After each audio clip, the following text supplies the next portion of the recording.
Hey, gang. So Thanks for tuning in to episode 4. 4 whole episodes so far of the Pwn Call, a casual conversation podcast where members and friends of the Playwell Network get together to catch up and talk about what they've been into lately.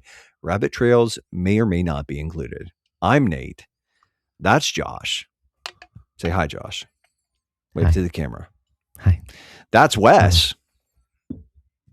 Hi guys, how's it going? Oh, no. Oh, no.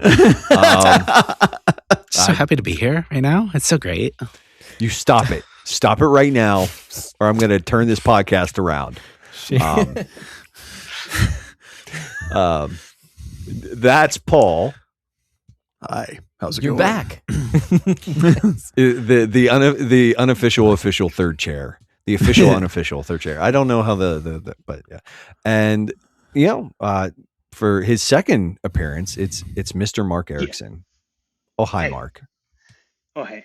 I'm contractually obligated to only join the evens numbered episodes, so I'm fulfilling my obligation. Sorry, it cannot be any other way. But I'm here. Glad to be here.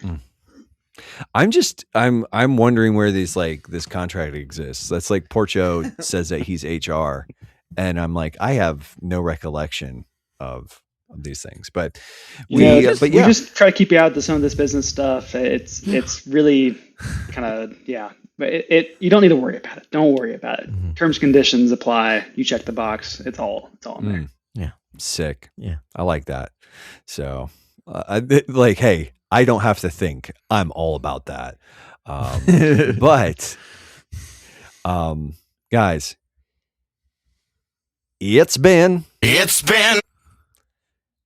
a hot minute since we've talked to Wes. So, Wes, since it has been the longest since we've talked to you, why don't you kick it off for us? And how have you been, dude? Oh, okay, I won't do the funny voice anymore, but I've been working on what a funny deeper, voice? Thank you. a deeper voice. That doesn't sound like I'm completely homo, but it's been quite a year, honestly, almost to the day actually, because I entered in. I mean, I mentioned it on the podcast before, but I entered into the master's program of education at my local university, and we moved and everything, and it's crazy. And I was taking like 6 or 7 units at the same time, and I'm finally done with most of that right now. I still have one more class to go in the springtime, but I actually get a bit of a reprieve. So I can actually get on the microphone and actually talk, which is nice. And I'm not falling asleep at midnight every night and waking up at 4 a.m. It's great. It's great. I love it. It's so nice. Except for tonight. Except for tonight. Yes. I'm going to go to sleep at 4 a.m. That's right. There you go. Yeah. Well, As we are wont to do. It's nice to have you finally sort of be able to make one of these. Your presence was sorely missed, mostly as sort of a mitigating factor in the Link's Awakening episode. I still owe you guys a bite size for that one because I remember making copious amounts of notes, copious amounts of aesthetic notes. How many times go did along you with write down Paul is dumb? Oh, that's just a daily That's- thing that I do. that's pretty You don't much get those all messages he every single wrote. morning. It's Oh, it's man. like the Bart Simpson thing where it's Yeah. like Bart Simpson's writing on the chalkboard. He says copious notes, and it's just pages upon pages of like, Nate and Paul are stupid. Nate and Paul are stupid. Why don't you love this thing the way I love this thing? Exactly. Me and Josh, we know what's up. I do It's- love that it's- thing. Link's Awakening is a very Baptist game, as we all know. I guess that's what it is. I mean, maybe that's why we don't like it, because it's just not that good. Because you're And wrong. it's I get not it. correct. I get it. Anyways, Debatable. Before we get into baptism debates, which always ends super well, let's kind of move along here. And Joshua, I'm going to save you for last. Okay. He was surprised he wasn't ready. Sorry? And he's like, oh, good. Okay, yes, I am last. He's like, now I have a minute, Huh? but we will go with Paul, the TechnoFunkBoy himself. How are you, friend? How have you been, man? Things are pretty good. So the kids are back. So we had a long stretch when they were with their mom, and then camp, and now they're back getting ready for school. And so it's great to have them back and all. And now I'm planning on some way to get y'all to do an episode on Final Fantasy Advent Children so we can have the baptism debate based on that one. Yes. There you go. Please. I will pay so much money to make that happen. I love that film. He called it a film. I'm not sure that it qualifies as film. It's something, but I'm It's not an sure. experience. A beautiful It is experience. an experience. Moving pictures. But Last time Just I was wait till here, you have you to were play Final raving Fantasy about Remake last year or next year. you were raving about Masters of the Universe, and now you're going to turn your nose up on Final Fantasy Advent Children. dude, I said it's like the best 7 out of 10 I've seen. Like I would put Advent Children in like a really good 7 out of 10. All right. Like it's All fun. It's a spectacle. It is not high art. A Final Fantasy 7 out of 10. It's already begun. Mark, please be a voice. 10's pretty good, too. Here. We should talk about that. Stop. Yeah, I've been good. I'm a fully covenantal Baptist, so I believe in baptizing your children as babies in Christian homes. Just so we're all get all that on the table. Speaking of those children, my 3-year-old son had his first official organized sports thing today. He had his first soccer practice in the under 4 league, under 4 rec league, and that practice was like everyone, all these little munchkins, just bring their soccer balls, bring their shin guards, and just out in the field. And the coach was great. Actually, he kind of just ran around and had them like, all right, kick your balls toward me, and they all did that. And then he kind of turned it around where it's like, all right, you have to go away from me, and I'm going to try to get your soccer balls away from you. And my son just kind of like fell apart about that. Like he thought the coach was going to just take his ball and this like nice new soccer ball he just got, and he kind of fell apart. So we're work in progress, but it was an exciting day. Nice. That story reminds me of like the first, like I have this sort of core memory of like playing wiffle ball, and when I just have this like, it's like, okay, you're out, and I thought that like I was out of the game, and I remember just sort of like You're done. breaking down, not understanding that like it just meant like my turn was done for that moment. Like, No, you were just that bad. They're just like, listen, just leave. You're done. Gotta cut it off early that's here. that probably explains a lot of though my relationship with sports in general, where I'm just like, yeah. I actually came to the realization, it's funny that you mentioned soccer, and I'm going to refrain from making any judgments on the quality of that sport. But what I have decided is that that's a sport for people who like. It's a great kid sport, but it's a sport when they're learning for to play people who real like, sports. Yes. But it's a sport for people who love running, and I do not love running. Mm-hmm. Like it's like the entire premise is like, hey, do you want to run around for like an hour and a half? And I'm like, no, that sounds awful. Thanks. Like, but yeah. You also get to fake So, yeah. injuries. That's fun. So it's for people who like running and theater, and I don't like either one of those things. But Josh, how have you been, dude? Oh, it's my turn. Yeah, I've been good. I celebrated my anniversary this weekend. Nice. Had the kids off with some friends for the evening, and we had a nice dinner at a place here. Just Who was in with you? Our downtown square. My wife of 17 years, good sir. Oh wow, that's Yeah. So we had a good time. Yeah, we were just kids when we got married. We were 20 years old. So kind of crazy to think back on those days and where we are now. So yeah, doing well. It was fun. Then after that, we went to a local brewery here as well and hung out until our kids were dropped off there. There's a little arcade machine there, one of those arcade 1-up machines that has like some old games they like to play, and they do brew root beer there as well. So kids will get root beer. Oh, that's kind of cool. Yeah, Nice. it's a good time. That's fun. It's a good time. It's like 4 blocks up the street. It's pretty sweet. Anyway, so yeah, doing good, man. Doing good. Cool. Nice. And none of you are going to ask me how I'm doing. Nate, guys are how are awesome you friends. doing? Oh no, it's been too late. so I'm gonna long. tell you guys anyways, but I'm gonna be angry about it the whole time. You're the host. I've just kind of been like waiting to like do that sometime where it's just like again, it comes from the I am the great northern passive aggressor. And I just need the opportunity to just be passive aggressive sometimes. There you go. You know, it's like I told you guys earlier in the chat where it's like, I'm sorry that I'm choosing violence, but I can't unleash this on the general public. So you guys are just going to have to take this right now. Gotcha. But this will be released for the general public. yeah, but they weren't the objects of my scorn. True. You guys were. That's fair. I That's was. Yes. Actually, it's kind of funny because since we last recorded, I too celebrated an anniversary. That's right.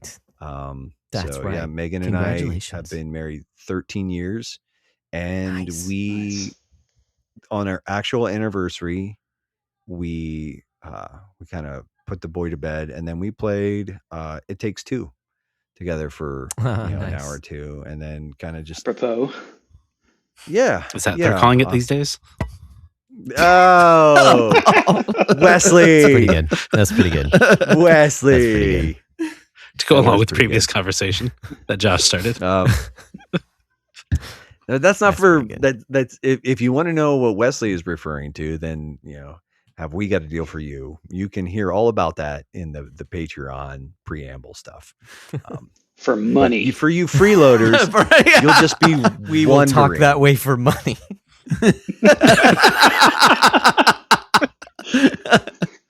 Oh, this is Oh, goodness. This is a Christian podcast, guys. No, but yeah, and then the day after, her cousin came over and watched Byron for a couple hours, and we went out to dinner. So Nice. Yeah. Sweet. paid for. It's one of those restaurants in town where it's like it's good food, but it's definitely like it's really good food, but it's not like the $40 a plate good that they charge. Where you're just like, Oh, "Ugh." gotcha. Yeah. It's like this is really good food, but it's not $40 a plate good, and it's just like, but yeah, so yeah, but yeah, we're just kind of chilling here. Byron has an appointment for when he seized last November. He cracked his teeth, and so he's got to get some dental work done. And but there's also just like they're just like I'm kind of hoping that they'll like it's all covered by his insurance, so Okay.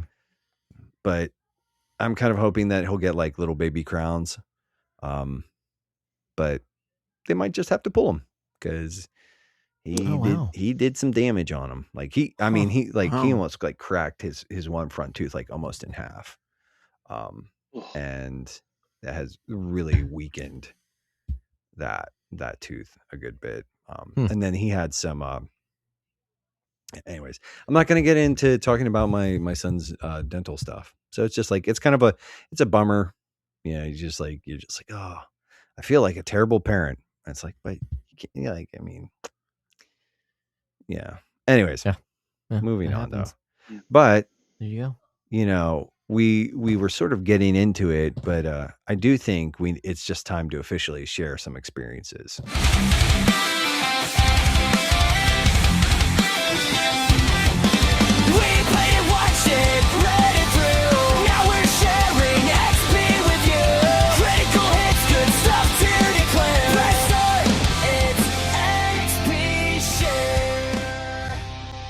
So I have the only person I don't remember the order, but I'm just going to go with this order again. Maybe if it's the right order. I don't know if it's Wes, the right order. Paul, Mark, Might Josh, be. Nate. Was it Wes, Paul, Mark, you? Okay, sure. So I do remember making Wes go first, but that's all I remember. So thank you. Mm-hmm. Yeah, thank you for being the brain to my devastatingly good looks. But anyways, Wesley, what have you been into lately, my guy? I haven't had much time to be into much of anything, and I'm pretty sure what I want to talk about you've already banned from the podcast. So I don't know if I'm allowed to say it. So. You don't remember? I feel like we have to clarify now. Yeah. The only thing I've been doing It's a lot of lately is things playing that could be- Kingdom Hearts with my children. Oh. Is that banned? Okay. Nate has, I don't know. Nate had just hates I just, Kingdom Hearts like, in every iteration. Like Nate has a hatred freaks for out me on too, it. but I'm not banned. It's like I hate Sonic, but it's like it's not banned. I don't know. I don't know. Well, that You just give me the little mad face every single time I talk about Kingdom Hearts. You called me a bot even. I'm like, how terrible must I be if I'm a bot? And you know what? We will save some of the discussion for when we actually talk video game stuff. But it's like you made an assertion in the Discord about how Kingdom Hearts was like the best possible game to play with your kids. And I was like, you're on drugs. But I didn't say that part out loud. It's fun. No. You were responding to the whole thing I was putting on Josh about it being like a trichotomous view of like humankind. That's what you were replying to. Oh, yeah, that is the part. Totally where different. I was like, I was pretty sure that was like drugs. Thank you, Paul. To be fair, I've been having a lot of background conversations with Josh about Kingdom Hearts. So, and to be fair, that the whole game and series is on drugs. Absolutely exactly. on drugs. Yeah. So, yeah. And that's okay. We love it. Thanks, Nomura. All of us. Yeah. Dude, Nomura. It's definitely a Nomura game. Yes. Yes. The most Nomura. There's like a meme going around where it's like there's something where it's like, yeah, I can tell Nomura was involved in this. That's what I post. That was a screen capture from, I don't know, it's one of the final, it's not Sakaguchi, I don't think. Maybe it is Sakaguchi saying something like that, but he's saying something like, yep, that looks like something Nomura designed. 100%. It's like, you have a style, my guy, and it's not good. It's not good. See, it's pretty good though. He gave us The World Ends With You as well. You know, all those designs. That's got a good aesthetic, don't you think? It's very aesthetic. Dude, use that word one more time. I agree with the first part, but not the second part. But anyway, yes. Compute. Yeah. I've been playing Kingdom Hearts with my kids. We've been going through the series. We just finished Kingdom Hearts 1. I agree with Josh. That game has a ridiculous difficulty curve right at the end of the game. And I was not prepared for that. So I actually had to go and grind. So I only beat it in 13 hours instead of 12 hours like I was originally planning.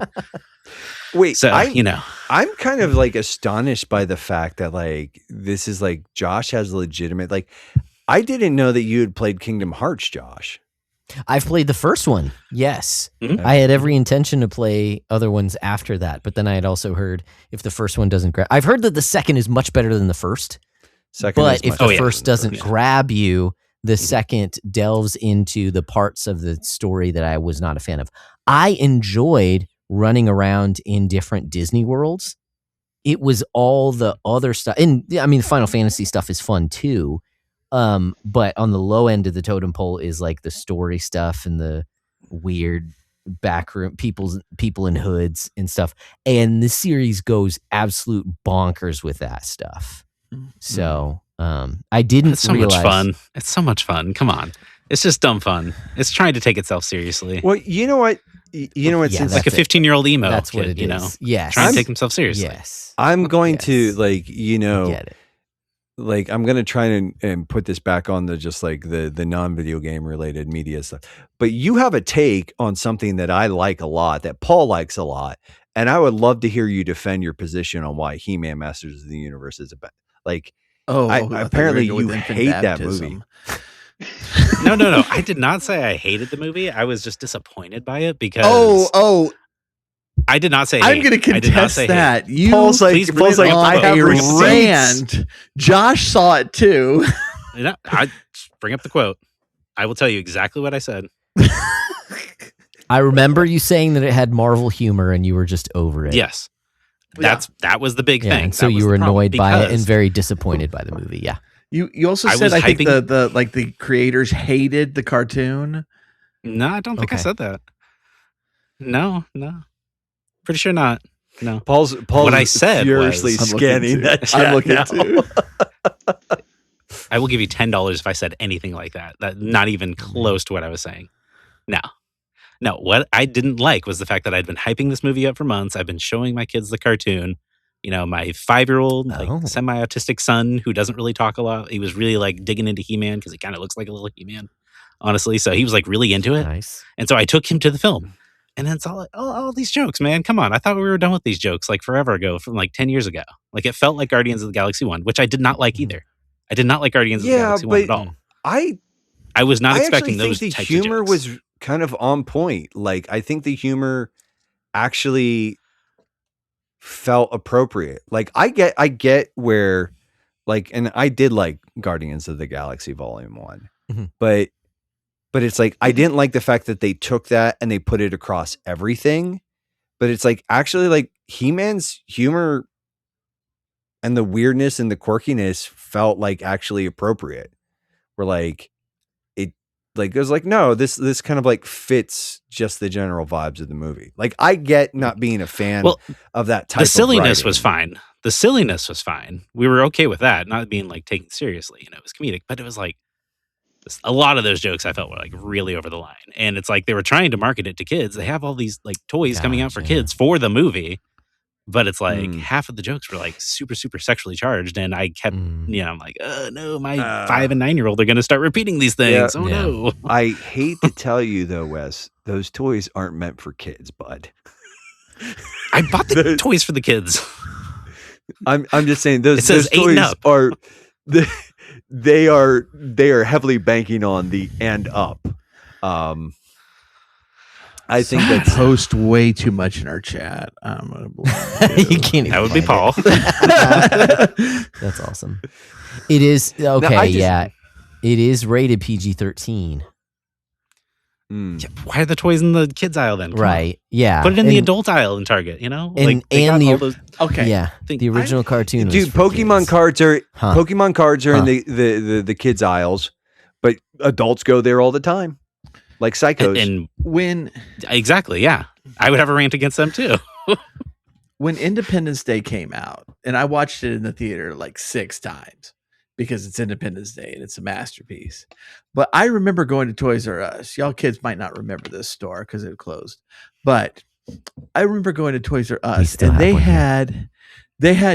had toys of the game, and they had like a super buff Jeff Goldblum with like this massive gun, which of course he does not touch the entire movie, but and Paul tie-ins, bought it. man. It Yes, doesn't but actually how have many- to. How many fisting jokes are in Independence Day? Come on. Dude. And Like, giving here's head the jokes. thing. Like how many Here's- times does that show up in Here's Independence the Day? thing.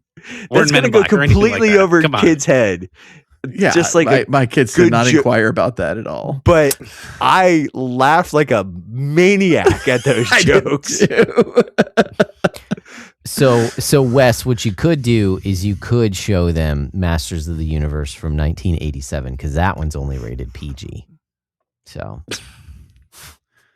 I do want to rewatch. I'm sure they'd that love it movie. too. Dolph Lundgren playing a synthesizer.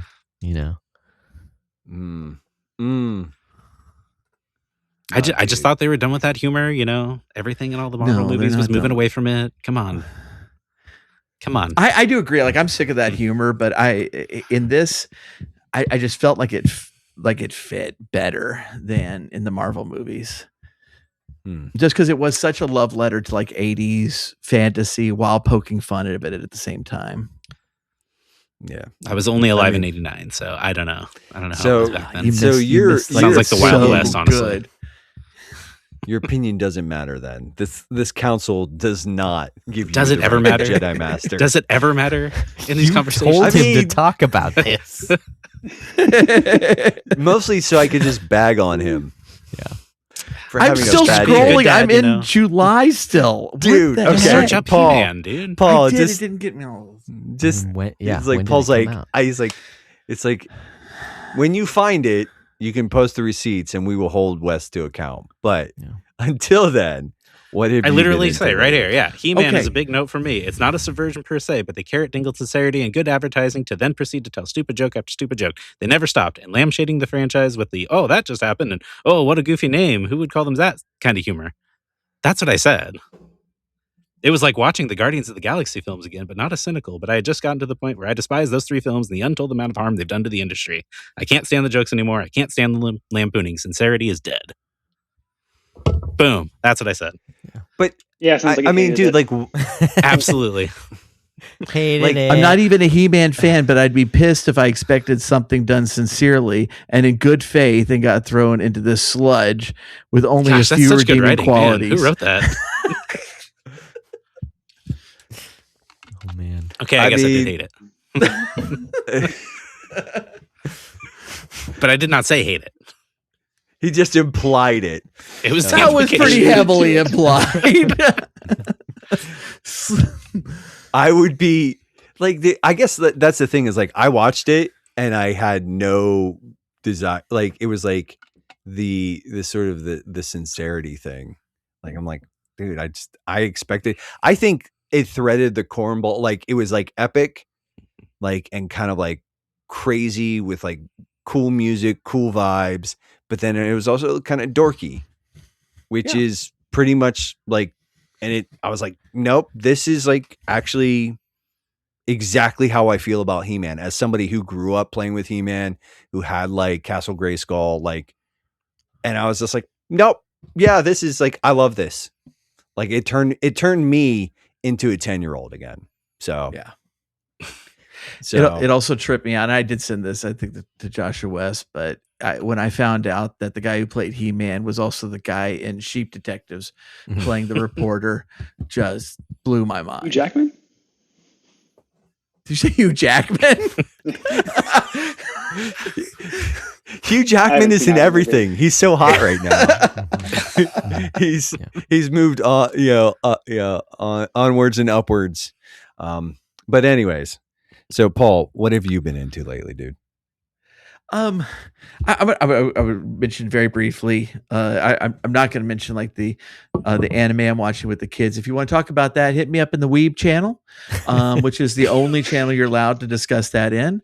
And I have that muted, so I'm not going to reply. But I did see Spiderman, and Yeah. Oh yeah, I saw this that too. was like that was pretty good. I've had more fun in the movies this year than I have this entire decade. Just between Project Hail Mary, between Michael, between Masters of the Universe, Sheep Michael's so good. Detectives, like a string of just not all great movies, but all really fun, uplifting movies that I've really enjoyed. But the one I wanted to mention is just because we got back, we started season 2 today, and it's been a while since we watched season 1 with the kids, but we started up again the Netflix series, a series of unfortunate events, which the guy who wrote the book is the showrunner for, and he wrote most of the scripts. And oh my goodness, I'm blanking on the guy's name, but Putty from Seinfeld. Daggone it. Is it the guy who Is plays it the guy who tick? plays Lemony? Yeah, he plays Lemony Putty. Snicket in it. He also plays the Tick in Patrick he was the Warburton. Tick. Patrick Warburton. Warburton. Warburton. Thank you. I think is one of the funniest people alive.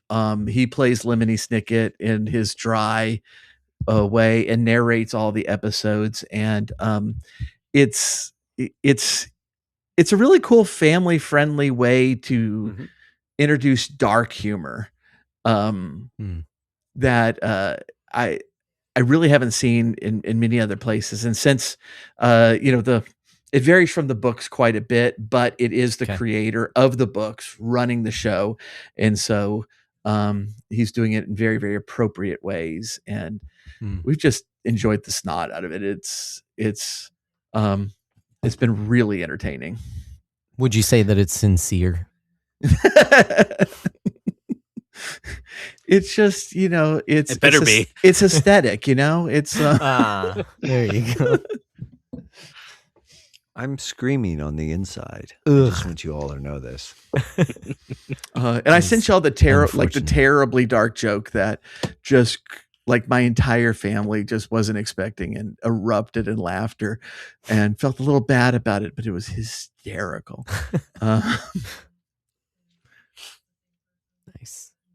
Nice.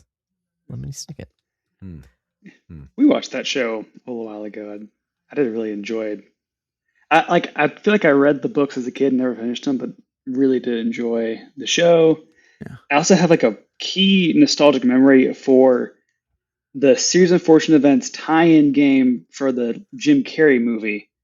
I played that a ton growing up. Oh, I didn't know there was one. The Jim Carrey movie was pretty good. Yes. Like I enjoyed it. I thought it was fun. Was it an RPG? Especially, I mean, you role play these characters. So yes, it's an RPG. It's kind of, it might be a kind of Zelda-like. It reminds me more of like the Harry Potter games, which themselves are kind of doing the action adventure thing. Yeah, it's a good time.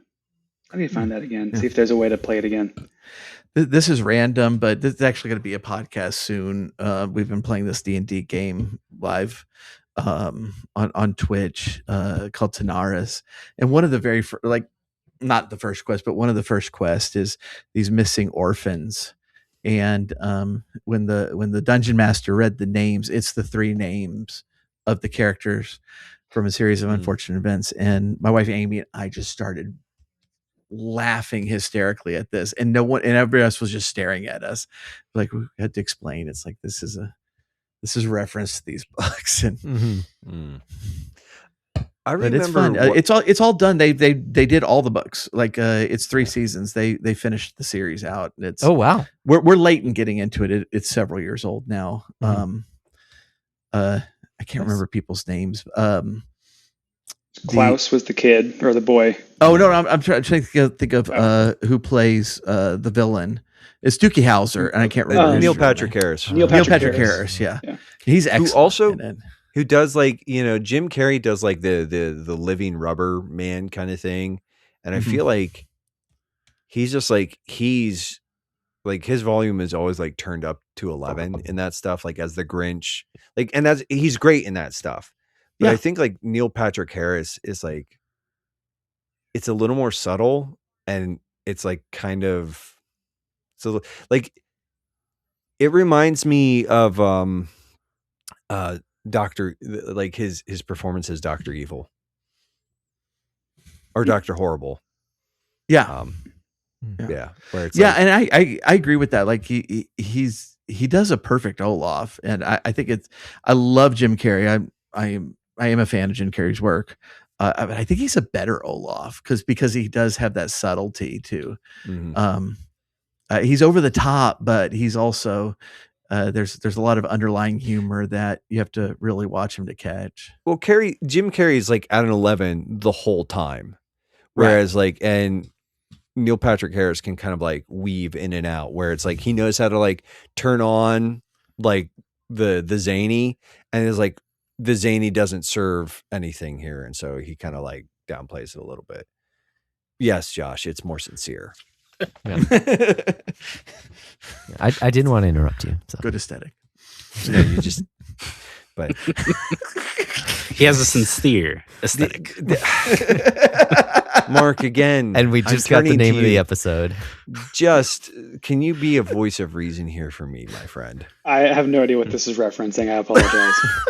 I have I'm sure this is hilarious for you all. I don't know what we're talking about. It's not for me. It's not hilarious for me. It's kind of painful for me. So 2-second explanation. The sincerity was based on our conversation about Masters of the Universe just a second ago. That's why I keep bringing up sincerity. Aesthetic is because before we started recording, we were talking about how that word is used by generations younger than me as an adjective.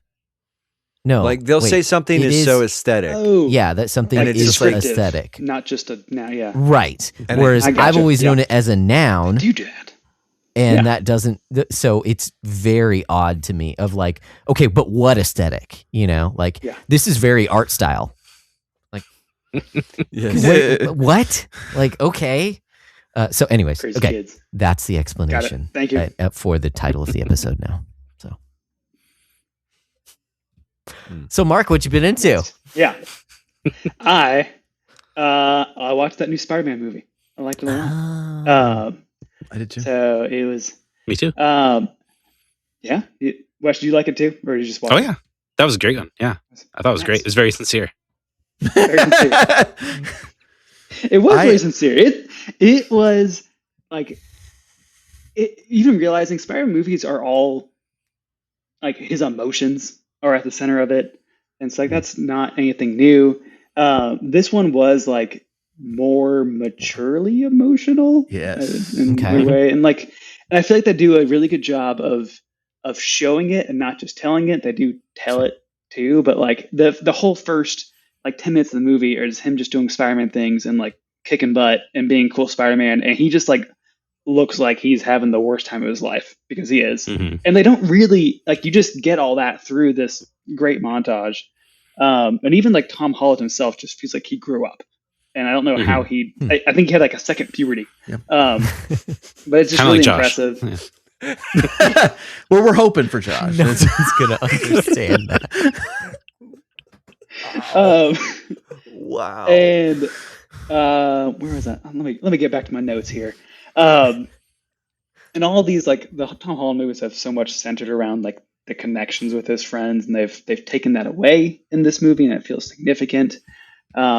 Except for this incorporates the MCU in a good way, where they can at this point, where like these other characters just kind of come in and come out, and they all have like a purpose and a reason they're there, and they're not like, it's not beholden to really like, you don't really need to know the Hulk's backstory. You just kind of need to know about the Hulk, and he has something to teach Peter. And they're like, it's all these heroes that he wanted to like rub shoulders with for all his life. Now it's kind of like his only community, and all these heroes are basically just telling him to get a life in their own special way. And so I think it's a pretty poignant movie for being a Spider-Man movie. It just looks super nice. I think the choreography is really cool. They use the Spider-Man games as like a huge inspiration. They stepped up the choreography. They stepped it up. The fights are great. It's awesome. And it's also like, it just looks really pretty. Like they've kind of broken this like flat lighting streak they've had in Marvel for a while. It's very colorful, yeah. Yes. Like actual colors. Yes. There's a shot where it's like, it's kind of sunset in New York, and it's like, wow, this is a lot more vibrant than what we're used to. And there are nitpicks, like I think with the pacing, where I've come around on the pacing a little bit, where to me it feels like it's very kind of stop and go, and it's like it's a long movie and it feels long. And that's partly because I had to pee halfway through, so I was both having a great time and also just willing for the movie to end. But the pacing feels like a 6-issue comic arc, where there's these multiple like climaxes happening throughout the time, and like different fights that are kind of different, just action set pieces, and that then kind of move the story a little further ahead while this underlying story is kind of pushing forward throughout.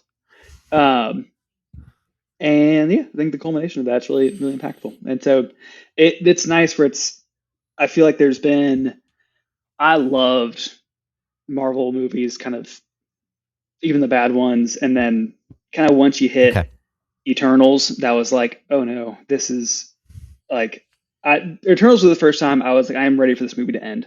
And they've just had a lot of stinkers since then.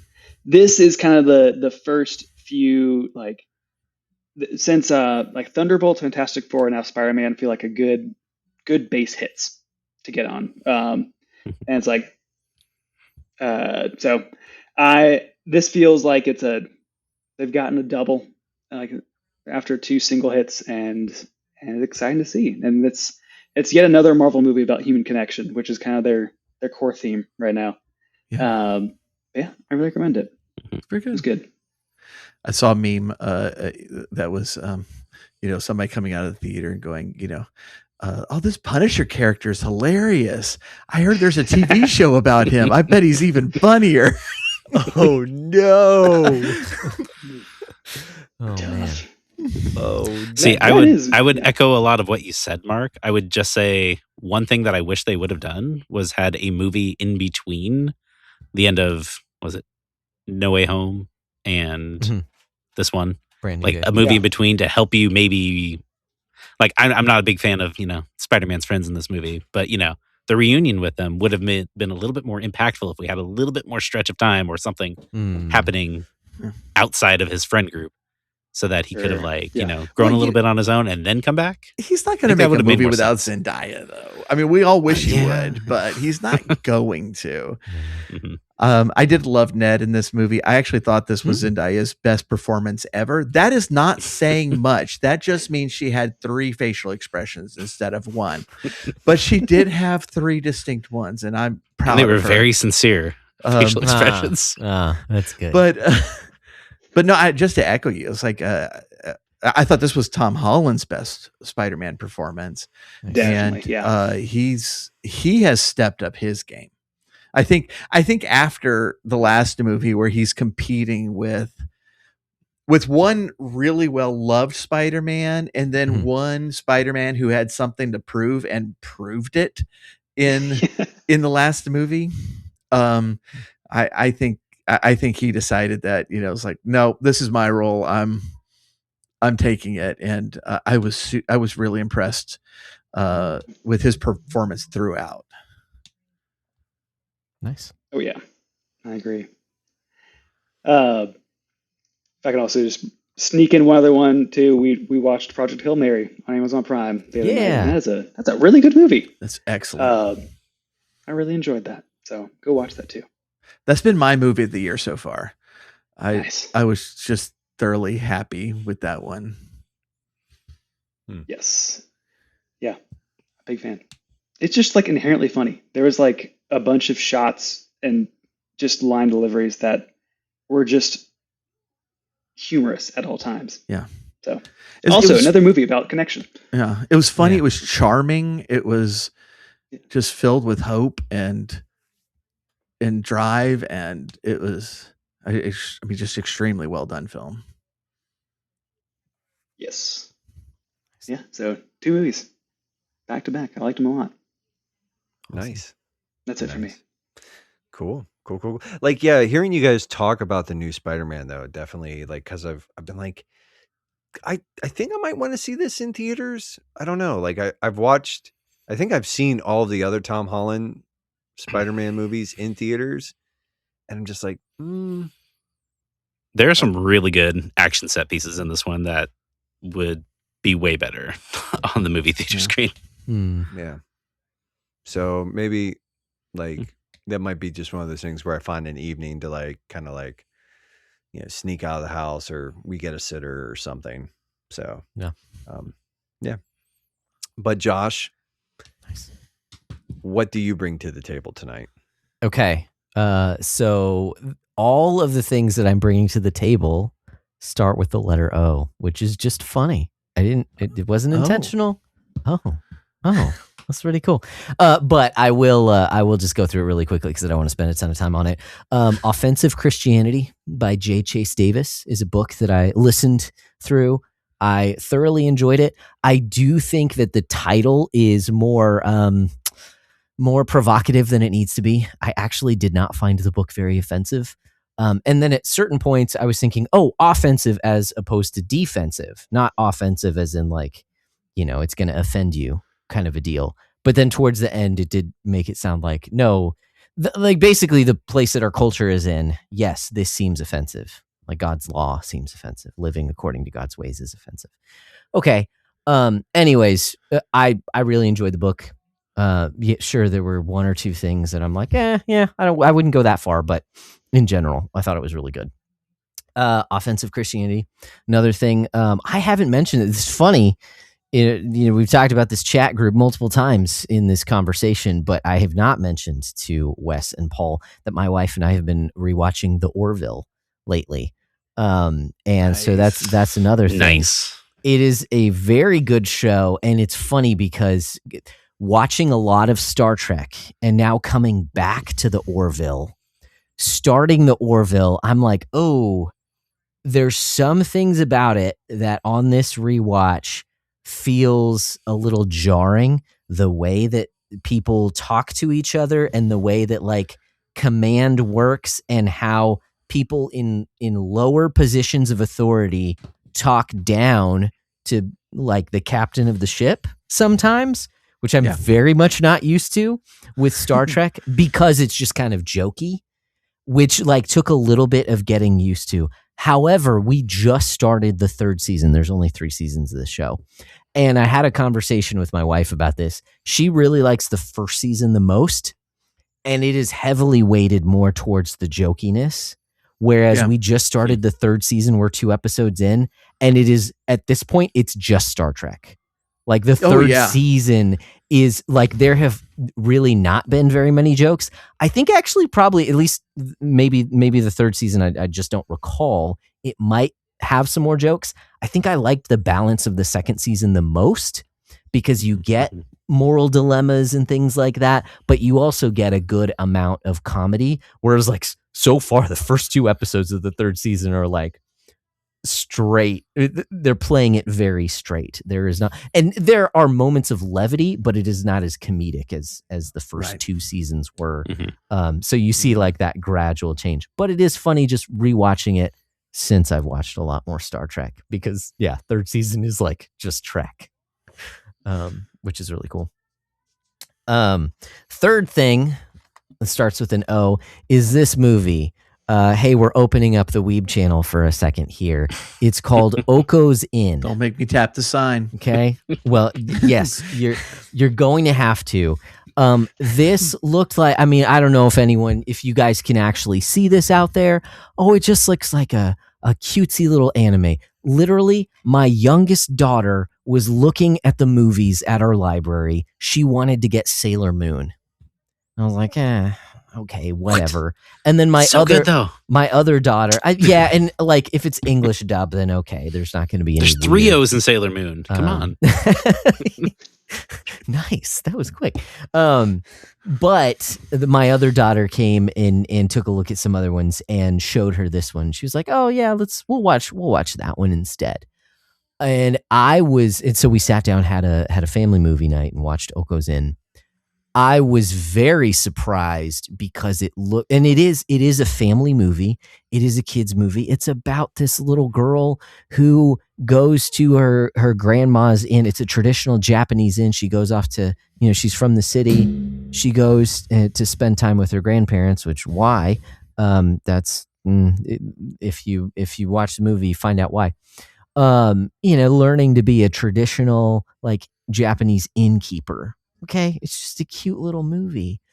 But there are very hard-hitting moments, and the way that it's written, it kind of comes full circle to where, as an adult, man, it was hitting me in the feels, and I was absolutely not expecting it.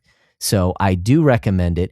It's not a Christian movie. It deals with some heavy themes, and so it doesn't give all of the proper answers to the things that it brings up, because it doesn't have a biblical worldview, but at least the wrestling with the questions and the positivity of the movie, I really appreciated. So it's actually really, I'd actually like to buy it. Like, I think it's that good. So those are my things that I bring to the table that start with the letter O. This has been brought to you by the letter O. And I really want to hear about Nate's, but just real quick beforehand, because I'm on the edge of my seat, Nate. But just on the Orville, this is pony lore from back in the day. Is when season 3 came out. Every week, Wes and I were like recording 2 reviews of it, one non-spoiler and one spoiler. And we were doing this pretty much. It was like 4 weeks in a row, I think. Yeah. We hit the episode with Bortus's child I'm gonna not go any further because this is gonna be on YouTube, and like we were messaging each other and like, I don't think we can review this without getting kicked off YouTube. Like yeah, because there was a lot of narrative going on with that is like was not what was happening on the show, but people were claiming it as their own, and I was like, I think that if we do this review, I'm gonna get booted off YouTube. So that's the end of the Orville reviews. Yeah, that's why they stopped. Gotcha. Yeah, that is a good bit of lore. Because and that continues to be a plot point all throughout the show. Yeah, so good. So good. Yeah, dude. Sort of as you were talking about the Orville, it's like, it's like, and it's been a while since I watched it, but yeah, I do remember sort of just liking season 2, I think the most, where it's like, it feels grounded, but also it's funny. And it doesn't take itself too seriously, where it's like 3, just like, it's like, you guys are getting like a little heavy in ways that I don't think is like, I don't like, I like that analysis though. Yeah. The Orville is so good. It's pretty good. Yeah. Season 4 is written, but Seth MacFarlane keeps doing other stuff. So he says whenever he gets a break in his calendar, he's going to do the Orville. It's like, well, stop doing other stuff. We want to see the Orville. Yeah, no joke. Oh, Nate, hey, I'd love to hear what you have. What do you have to share? What experiences? I was going to do that. Saving the best for last. That's what we're doing here. Yeah. You guys are so sincere. So I just like, one is sort of like a kind of like quick sort of, it's Caleb Hammer's audio podcast. Okay. And it's just like episodes of his shows. We've talked a little bit about this before, I think, maybe not on, but it's like episodes from the YouTube stuff, but it's just the audio, and it's like a couple weeks after they air on YouTube.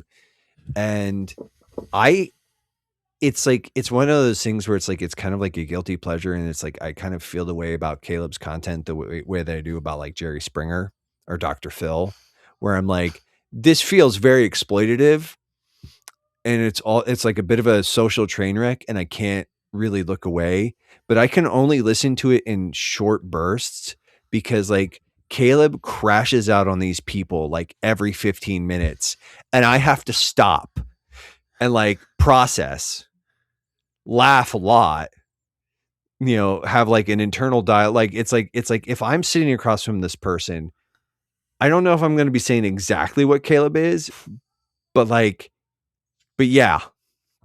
And it's just like one of those things where it's also, it's kind of like, it's definitely not, this is not like this is not appropriate for all ages kind of content. But like, boy, howdy, it is really interesting that a dude who is like, kind of, who is much more progressive than any of us sitting here is like, he's commenting on these things, and he's speaking like, and it's like, and he's just allowing the truth to be self-evident. And he's like, and it's wild, but like, yeah, his crash outs, 10 out of 10. Like, they're epic. They're so good. Dude loses his mind on these people sometimes. And I'm just like, and it's like, and you have to give him credit too, because like they review people's, like, people submit applications to get on the show. And then like, he looks at their stuff. He looks at that like financial information. And it's just like, you get on, you watch some of this stuff, and it's just like, I can't, like, at one point, like I was listening to one today. He's like, you're a fan of my show.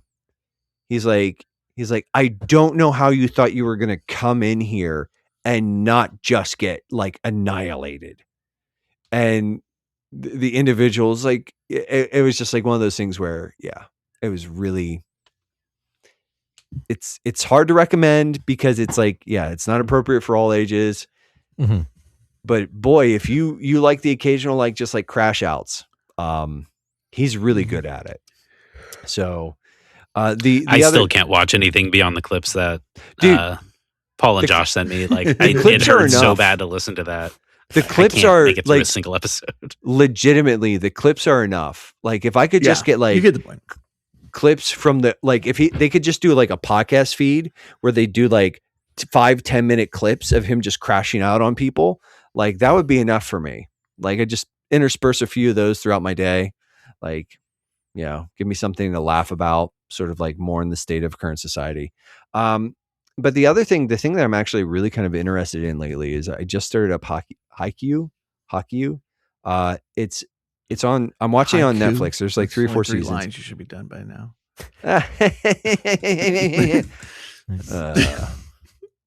Jeez, you're just the worst. But it's an anime about volleyball, and it's actually really comparable in some ways. It's not quite the same as Rising Impact, but it's kind of vibing in a similar way. It reminds me a lot of like Bakuman, where it's like, and it's got like some really great heart. It's got some really funny beats. I don't care about volleyball as a sport. Like it's one of those things where it's an actual sport and it involves running, and I don't like doing that. No, well, I guess volleyball is like, but anyways, it's just There's a lot of falling in volleyball. There's I know that. There's a lot of jumping. There's a lot of moving, and let's just say like I do enough of that professionally that I don't want to do that on an amateur level recreationally. Which is also why I'm kind of fat right now. But anyways, it's got a really interesting premise. It's got a really kind of cool cast of characters. The first 2 episodes, there's been like a moment where I like laughed out loud, which does not always happen. It was like sort of like a visual gag that was just like perfect in the second episode. So yeah, I was like, yeah,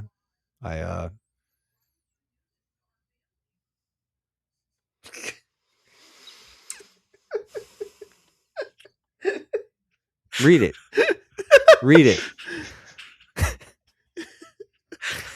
Nate watches, intent. A spike splits the evening hush. His heart jumps the net. Yes, that was 100% written by AI, because I'm not smart enough to come up with haikus, but it's fun. So I'm glad that you've just resorted to just AI slop. yes. But You need to put the WarioWare background music behind the haiku as you're reading it. But yeah, so yeah, I like Haikyu so far. Nice. There's like 3 or 4 seasons on Netflix. So yeah.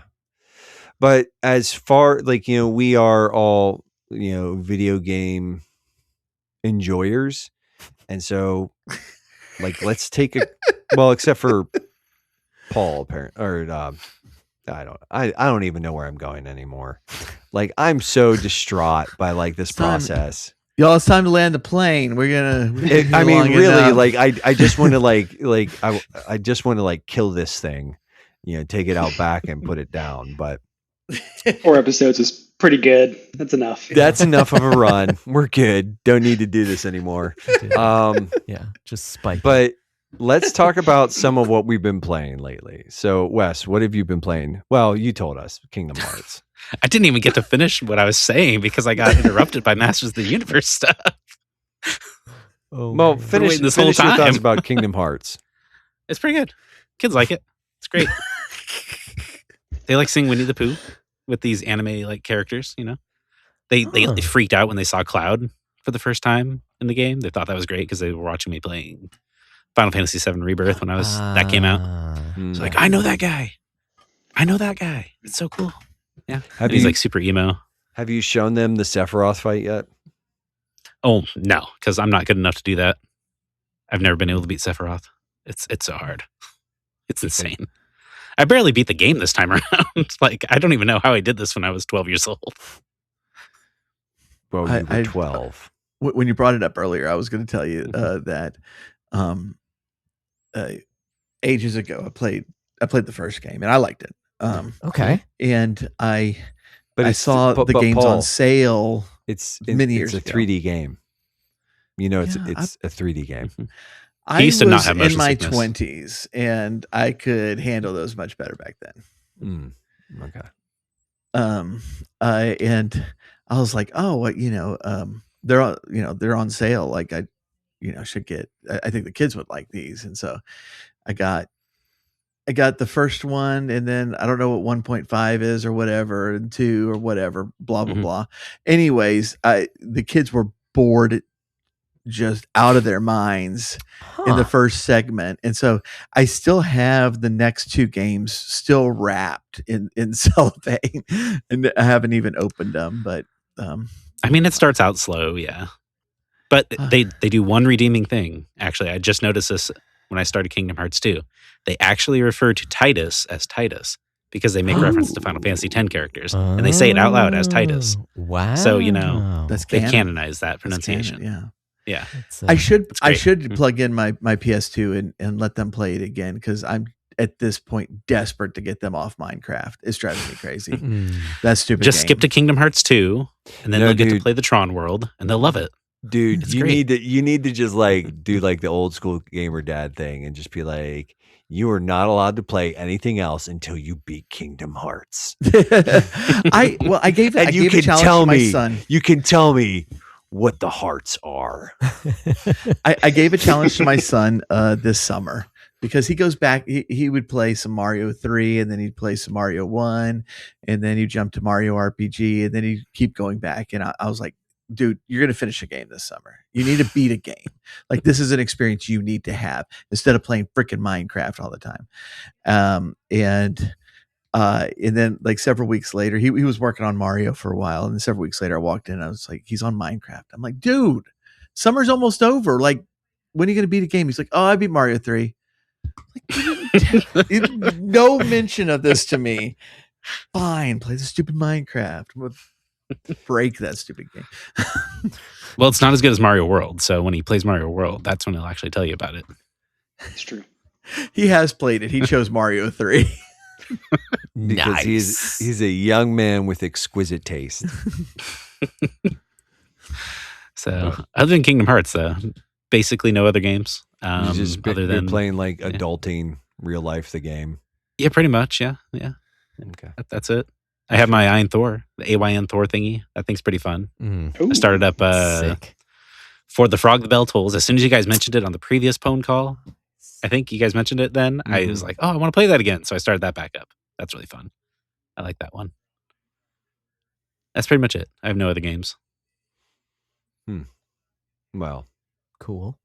I'd say that's disappointing, but this entire episode has really been a pretty massive disappointment for me so far. A sincere disappointment. Bless. And yes, It has a disappointment aesthetic. it's definitely not aesthetic. I've just Paul. been distracted by Paul's shirt this entire time because he's wearing the most like boomer homesteading shirt, and I'm disappointed in that shirt, Paul. I'm sorry. Sorry? Wow. What does it say? I raise chickens. Yeah. What? Well, okay, it's a little thing, but literally I'm a chicken tender. Oh, there you go. Did you buy that off Pretty good. Facebook Marketplace or something? It was a gift from my kids, but thank you. Did they buy it off Facebook? Wow. Wow. Wes. Wes, I think Wes, the title of the Great Northern Passive Aggressor now belongs to you. What is your shirt? Wasn't that passive? It's Godzilla shirt. No, aggressive. it's not. It's just like What is it? It's just Godzilla shirt. Yeah. Nice. It's Godzilla It's cool. shirt. Fits my fat body. It works. Look, that's what I'm looking for in shirts these days. It's I don't if that's a boomer thing, okay. No, it just seems like something you would see in a Facebook ad. You know, you're just scrolling back, and it's just like, I'm not no, on I have- Facebook, man. I'm like too young for that. Like, if this is something you've experienced, He's only on there for my sick messages that I send him every once in a while. I log into Facebook like once every 2 weeks, and inevitably Nate has sent me something there, often like multiple days in the past. because he knows But you're on there. Come on. But they are high quality. They are high quality. It's like, listen, my reels, my reels and like mini video game is like, it's on point. Like I find like the good ones, and I'm like, I know who needs to see this. Mark, you've been spared from a lot of that, but not all of it.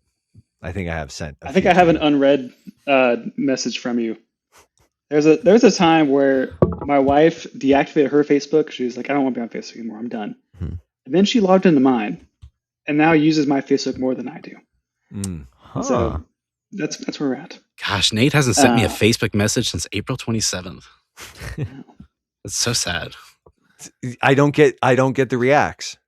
Like you guys, I have an unread Oh, you one want to from, react? from Port okay. Show. Wow, from 1 week ago. But Paul, what have you been playing lately besides, yelling at your kid to stop playing Minecraft? Which is a really it's not a fun game. That's not a fun game.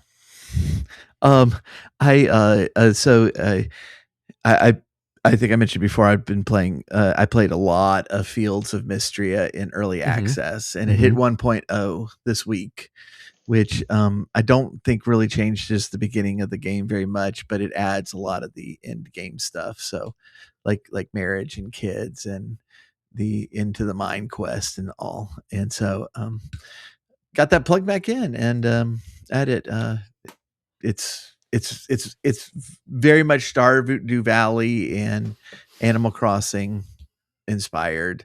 Okay. It's, you have a farm, you go to the mines, you talk to the people, you get married. But the mechanics of it, I for me, I'm enjoying more than Stardew. And I think part of that is I put so much time into Stardew that it's like, nobody says anything new. It's okay. Like, yeah. It just, everybody's at max and in a couple of different games. And so just having different characters there is interesting and all. So, it's, I'm enjoying it. So yeah, back into that. Nice. I have 3 girlfriends in the game, and I, gotta pick one for the marriage. It's pretty soon. I'm going to refrain from comment on that.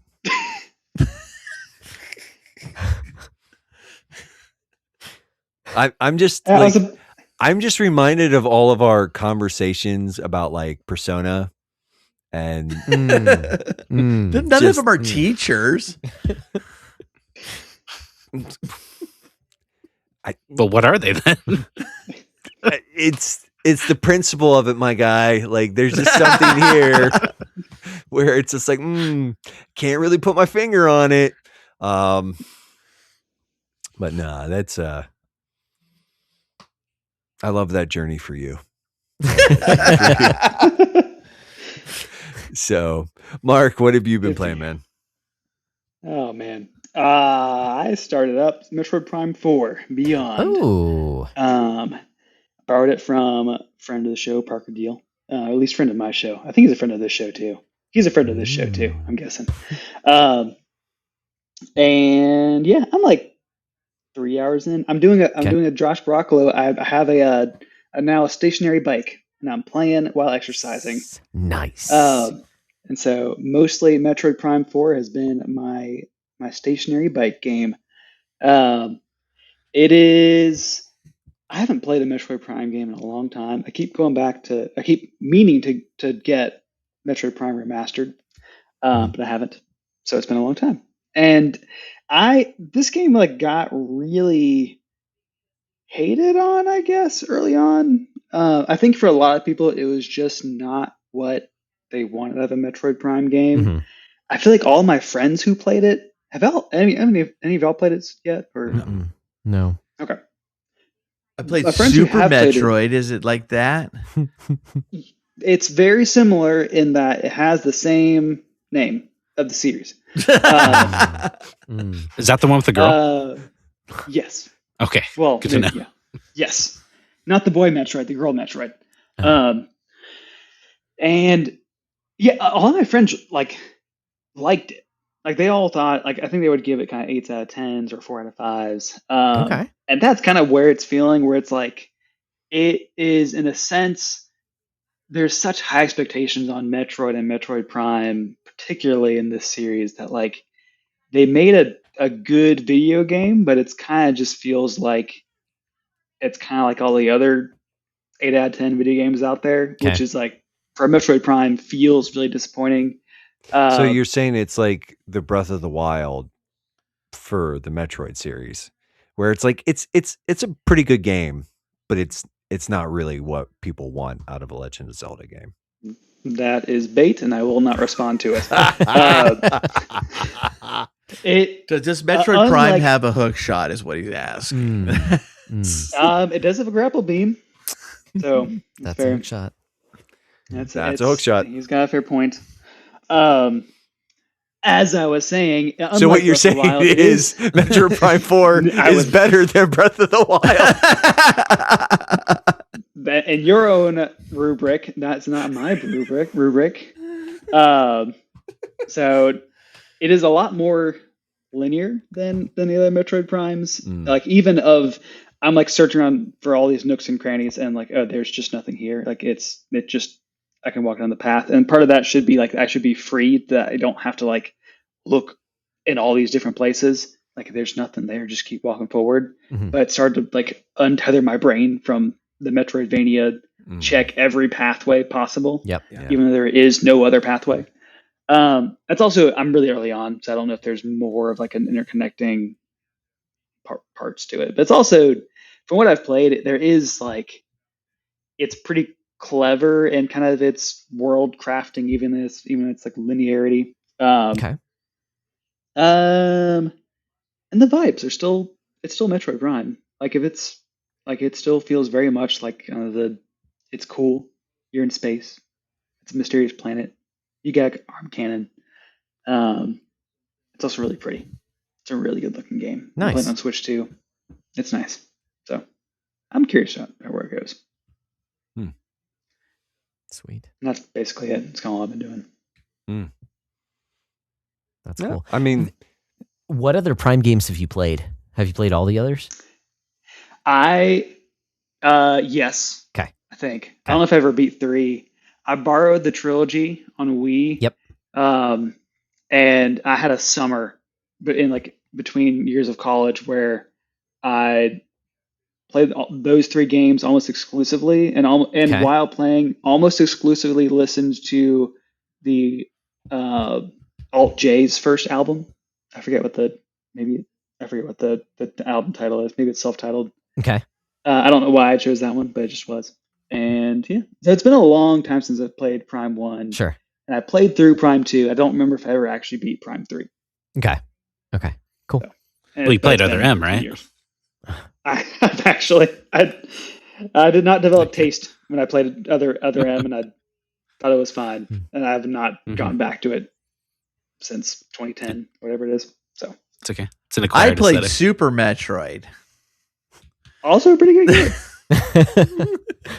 I mean, to be fair, Metroid Dread that's really the if there's a Metroid game out there that someone's got to play, it's Metroid Dread. That one, I love that game. That one's really good. Yeah, first one I've ever beaten, honestly. Nice. I need to double back on that. Like I kind of like fell off on.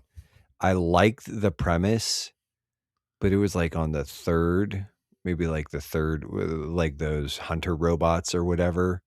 Like I couldn't figure out the sequence for that. And I just kind of like fell off. But yeah, it's a pretty cool game.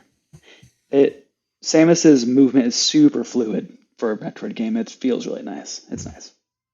Lots of sliding and dodging and stuff, and there's a parry. And that's something Prime 4 feels like it's missing, is there's not like a good melee action button. And maybe I'll get that later on, but it's like I come in with kind of the Halo mentality, where it's like I'm rushing down an enemy, I'm going to like smack them to end them, and there's no other option. It's just like, oh, I just gotta keep shooting. But it's fine. I wish there was a way to punch a bad guy by Samus, but with your can in hand. They don't have that. Yeah, it'd be pretty cool. Sick. Nice. Yeah. Bad news for the bad guys though. But Josh, what have you Yes. been playing, sir? Well, mostly been playing more Octopath Traveler 2, and I'm going to continue to say that probably till the end of the year, just because it's a really long game. Still really like that. that game. Also starts with an O. Hey, Ooh. I didn't even notice that. So you You're know. right. Oh man, yeah. So we come full circle with that O. Octopath Traveler 2. Yeah, really like that game. Oh man, it goes to some dark places. Yeah, no, they're just some cool characters. I'm enjoying it. I think I finished the third chapter of one of the characters, but I still haven't finished the second chapter of a lot of the characters. So there's still so much more to the game to play, but I'm also still really enjoying it. We did pick up Rhythm Heaven Groove from the library because they have that one, and so that it is just the wackiest little rhythm game, and my kids love it, and it is a lot of fun. So played a little bit of that, but not just like hanging with the kids and playing a little bit. I did bust out the other day though, and I don't even remember what possessed me to do it, but I busted out the Super Nintendo Mini that I have and scrolled through some of the games because I wanted to show my son. And we ended up stopping on the Mario All-Stars on Super Nintendo and playing Super Mario Brothers 3. So so he has that on a handheld of his. Oh, how does he have it on a handheld? Well, DM me about that and I'll talk to you there, but I won't go on record about how he has it on a handheld. Anyways, so we get to like the first castle in Super Mario Brothers 3, and I'm like, "Hey, do you know how to get the whistle?" And he's like, "What? What is that?" So I'm like, "Oh yeah, let's check this out." It's just like, "What? That's so crazy." Make it to the second world, and then I'm like, "Okay, let's use this whistle," and then warp to the seventh. It's like, "What?" And then with the All-Stars, you can save and quit, and then you can go back to any world previous to that. So we can't get to World 8 yet because we haven't beat World 7, but you can go 1, 2, 3, 4, 5, 6, 7, anyone you want to. So we went back to 2 and have been playing through that. And so that is a lot of fun, making some memories with my son when he's not playing Fortnite. So those are what I've kind of gotten into. And then here recently for the next episode of the podcast, been playing some Bravely Default Flying Fairy HD on Switch 2. And my goodness, it's just a great game. Man, I remember really enjoying it on 3DS, and I haven't gotten that far, but even with the kind of the smoothed edges, and it is a remastered 3DS game, so it has its own kind of beauty, and maybe it's just that I played the 3DS game. It looks way better than the 3DS game did, and so like it looks great to me, but I also get that you might not be impressed if you don't realize that, it was a 3DS game. The hands look weird. They're really boxy hands. But outside of that, I'm their really whole enjoying like it. leg feet situation is a little That's true. disturbing. That's true. That is strange. Little The peg legs. pointed nubs. Yeah, but They're little man, nubs. I love. Yeah, you can just break that game wide open even from early on. It's kind of crazy. So it's a good game. That's what I've been playing. Haven't bought anything. I haven't finished anything. Just been playing a bit here and there. But Nate, I'd love to hear what games you've been playing. So this is your invitation to share with us. Thanks. I'm so glad to be involved in the discussion that I'm actually like hosting. Thanks guys. Thanks for letting me take my turn. Yeah. Appreciate that. Yeah, you're welcome. I think we're out of time though. I don't know. Yeah. I'll make this quick though. Because we probably do need to start like wrapping this up. Need to a little land bit, this but plane. We got to land the plane. I'm This plane fading doesn't- fast, guys. Yeah. Yeah, I really am, and Oh, no. this does not bode well. Anyways, Diablo 4. I kind of was itching to play something. I like Diablo, and it's kind of I had picked up the like a few months ago, whenever I can't remember when I bought it, but I bought the Lord of Hatred sort of like bundle. And so I jumped into that, and I rolled a seasonal character, and I sort of played through that, and I actually ended up beating the Lord of Hatred campaign. And it's one of those things where like Diablo's story is just kind of like it's fine. It's like whatever. Okay. But like, man, boy howdy. Like it is kind of like my flow state game. Like I've Okay. kind of I rolled a Spiritborn, which is like kind of comparable to the monk class from 3, but it's also, I mean, this probably means nothing to most people here except for maybe Paul. But it's cool. It's like a melee caster type. It's got some like, I don't know. Anyways, it's one of the new classes. I played that for a little bit. And I'm kind of like, okay, like I was sort of got some of the key pieces for a build. I've been sort of like pushing torment levels, and yeah, but yeah, it's Diablo 4. It's like it's kind of like cool vibes. It's the Rube Goldberg thing where it's like I've made the machine, and it's like it's fun to set the machine off, but it's also like, okay, like I either need to make a new machine here, and so I need to like play around and like maybe figure out another build, or just kind of like shift gears and maybe do something else for a while. So yeah, but it's Diablo 4. It's pretty, like, I mean, it's pretty stinking great. Like it's just like it's a good flow game where it's like I don't want to have to think too hard, but I do want to like engage some brain. And it's really good. Like it's just like if you like Diablo, it's more Diablo, and it's good Diablo. But Diablo, and oddly enough, Diablo has not made an appearance yet. But I did beat the crap out of Mephisto. Nice. Like he deserves it. Yeah, that dude sucks. Punk. Were there So lots who do of you get to jokes marry about in the his game? name? Oh, sorry. I don't know. We dude. both had our own jokes. He takes himself a little too seriously to have jokes about his name. Yeah. Gotcha. Seriously or sincerely? Which one? Probably both. I hate this. But also, it's still kind of like noodling around on Tunic and Returnal. But I wanted something a little bit different, and without getting too far afield. In preparation for the next episode of the breakdown, I listened to an old episode of the Retro Station where Paul and Wes talked about Bravely Default, and they mentioned this 3DS game that is sort of a cult classic RPG on the 3DS called Radiant Historia, Perfect Chronology. And I was like, oh, I have that game. I've been meaning to play that game. And I'd kind of really been struggling and finding, because like I'm sort of doing like 3 games at a time. And it's actually 4 because I have like Diablo 4, I don't really count that as like, that's again, it's like, it's sort of like Destiny 2. It's like, that's a vibe game. I get in there when it's like, I'm just here to like kill stuff and like kill bad guys and take their stuff. Like, I don't want to think too hard. I don't want to engage, too much. So it's like, I just don't count that as like, it's a video game, and yes, I'm playing it, but it's like, it's not one of like the 3 that I'm like actually actively trying to like make progress on. But anyways, picked up my 3DS for the first time, like in a minute, like today. And I've been kind of, like just, I'm about an hour into Radiant Historia, Perfect Chronology. And I'm like, yep.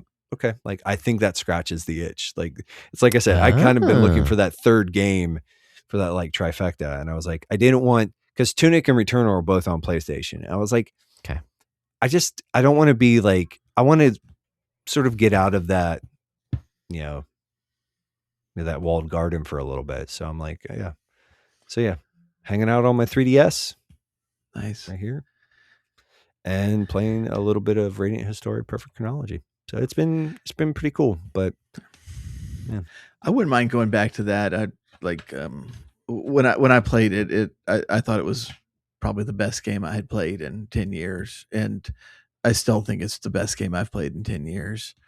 Oh wow! Especially once you get through the beginning, once you hit that spot where you're really messing with time travel, it's just it's so good, and sticks the landing, and then in the perfect chronology version, there's a second ending, sticks that landing too. It's just extremely well done. Yeah, I'm looking forward to it. Like it's kind of got some interesting beats, but like, dude, I'm what I will say is that there's some writing in this game already where I'm like, oh yes, like this feels of an age where it's like, yep. Like I was like, I remember when people used to write video games like this, and it wasn't that long ago. It's not like bad, but there's like stuff there. I'm like, do we really need to just say that? Like all that you couldn't have handled that that weird exposition dump in any other possible way. So, yep. But yeah, I'm enjoying it. Like it's kind of like it's very, I don't want to say cozy, but it's like very quaint. And not in like a like condescending way, but it's like, oh yeah, like this. So I'm looking forward to it. And it's, you guys, it just reminded me that I had it. And I remember years ago that both like you and Wes both were like, spoke very highly of this game. So I was like, yeah, this kind of feels like just an appropriate, like, yeah. So yeah, but anyways, guys, it is, we're kind of, it is really like, it's probably time to land this plane. Like, we've been sort of yammering on for a minute here. Well, more than a minute, like, about an hour and a half. So that's like 90 minutes ish, which, is not a bad feature length film. It's a bit on the short side, in my opinion. But anyways, it's been good talking to all you guys, listeners. Hopefully you guys have enjoyed the ride, and we are all members of the Playwell Network here. So to send us out, here's a word from one of us, I guess. Hey, wow. It's radical that you're listening to this ad. I'm Nick, the high-energy host of Nothing New Under the Porch. This podcast has been going through the golden years, and it's probably getting closer to rock bottom now. But that's no reason not to listen. You'll learn heaps about me, about playing games well, about international guests through insightful interview questions, and you'll learn about games that don't exist. So come join me under the porch. Please listen, I'm desperate. I promise you'll like it. I'm desperate.